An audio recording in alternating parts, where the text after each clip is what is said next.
Acceleratore sul taglio delle province. Il governo Monti ha inserito nella bozza della spending review anche l'abolizione di 10 importanti enti provinciali, tra questi Venezia, che si trasformerà in città metropolitana.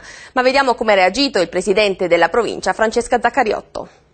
La provincia di Venezia, che rappresenta i suoi 44 comuni, le isole, le spiagge, la terraferma, potrebbe non esistere più. Così Venezia, così i 10 principali capoluoghi di regione d'Italia, da Firenze a Roma, da Milano a Napoli. A partire dal 1° giugno 2013, via le province, ci saranno le città metropolitane. È quanto scritto nella bozza del dossier sulla spending review, taglia la spesa pubblica del governo Monti, ma per la presidente della provincia di Venezia, Francesca Zaccariotto, rimuovere l'ente non significa rimuovere i costi. La struttura, il patrimonio, il personale, le competenze, le deleghe rimarranno tutte e quindi dire che c'è una razionalizzazione dei costi io credo che significhi dire una falsa verità.